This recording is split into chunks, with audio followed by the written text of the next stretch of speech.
আসসালামু আলাইকুম সবাইকে। আশা করি সবাই ভালো আছেন, সুস্থ আছেন। আমিও ভালো আছি। চলে আসলাম আজকে রেগুলার একটা ভিডিও নিয়ে। তো আজকে প্রথমেই আমি বেশি একটা তরকারি রান্না করিনি, শুধু কুচুইলা পাতার যে ঝোলটা আমার শ্বশুরমশাই খায় ওইটা রান্না করেছি।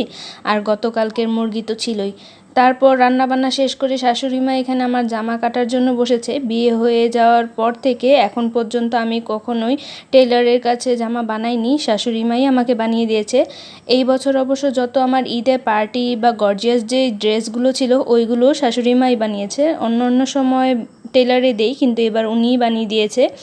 উনি খুব ভালোভাবে বানায় এবং খুব নিখুঁতভাবে বানায়। তো বিকালে হচ্ছে আমি এখানে একটু কাপড় সেলানোর পর এখানে হচ্ছে আমি একটু ডাল ভুনা করব। ডাল ভুনার জন্য এখানে ডাল শীত ভিজিয়ে রেখেছি। তারপর হচ্ছে গাছ থেকে কাঁচামরিচ, গাছের ধনেপাতা এগুলো সব পেড়ে এনে এখানে সেদ্ধ করে পানিটা ছেঁকে রেখে দিয়েছি। আর ওইদিকে তরকারিগুলো সবগুলো আস্তে আস্তে গরম করে নিয়েছিলাম। এখানে কচুইলা পাতার ঝোলটা ছিল, ওইটাও গরম করে নিয়েছি। আর বাকি যা যা তরকারি ছিল ওই সবগুলো গরম করে এখন ডালটা ভুনা করব। ডাল তো সবাই ভুনা করতে পারেন, সবাই এক এক মানুষ হচ্ছে এক এক ধরনের ভুনাভাবে করেন, এক এক ধরন হয়। তো আমি এই ভুনাটা শিখেছি হচ্ছে আমার শাশুড়ির মার থেকে। মশলাটাকে ভালোভাবে কষে নিয়ে তারপর হচ্ছে এখন আমি ডালটাকে ভেজে নেব, যতক্ষণ না লেগে লেগে যাবে ততক্ষণ। বলে না ওস্তাদের উপর একটু বেশি মাতব্বরি, ওই রকমেরই শাশুড়ি মা দেখেছে। এখন ওনার থেকে আমি একটু বেশি যাচ্ছি, মানে একটু লেগে লেগে যাবে তখন আমি ঠিক তখন পানি দেই।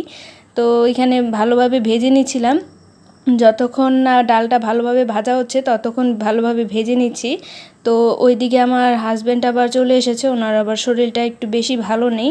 তো এখানে আমি হচ্ছে ডালটা পরিমাণ মতো পানি দিয়েছি, সিদ্ধ হয়ে পানিটা কমে আসা পর্যন্ত। তো একটু কয়েকটা কাঁচামরিচও দিয়ে দিয়েছি। এগুলো হচ্ছে আমাদের গাছের কাঁচামরিচ, খুবই ঝাল।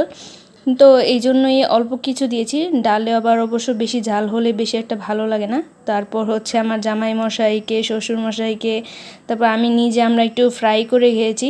বাড়ি থেকে আসার সময় আম্মু তো মুরগি রান্না করে খাওয়ার জন্য দিয়েছে, সাথে একটু ম্যারিনেট করে আমার আন্টিরা হচ্ছে আমাদের জন্য মুরগি দিয়ে দিয়েছে। ওই মুরগিগুলো এইখানে ভেজে নিচ্ছিলাম, আমি শুধু কোটিং করে ভেজে নিচ্ছি।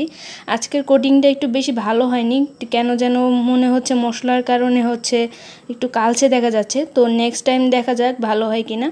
তো এখানে ভালোভাবে ভেজে নিচ্ছিলাম, আর আমার হাজব্যান্ড আমাকে অনেক সাহায্য করেছে। ভালোভাবে ভেজে নিচ্ছি, না হলে মাংসগুলো যেহেতু ব্রয়লার, যার কারণে অল্প আঁচে ভাজতে হবে, না হলে ভিতরে সিদ্ধ হবে না। মাংসটা খুব বেশি ছিল, মোটা ছিল, যার কারণে অল্প আঁচে উপরে চামিচ দিয়ে তেল দিয়ে দিয়েছি।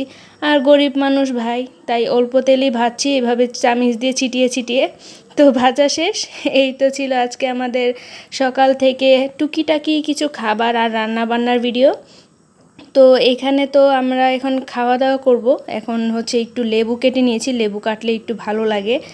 তো এখন হচ্ছে আমি রাতের জন্য দুধ জাল দিয়ে নিয়েছিলাম, দুধ খাওয়ার জন্য।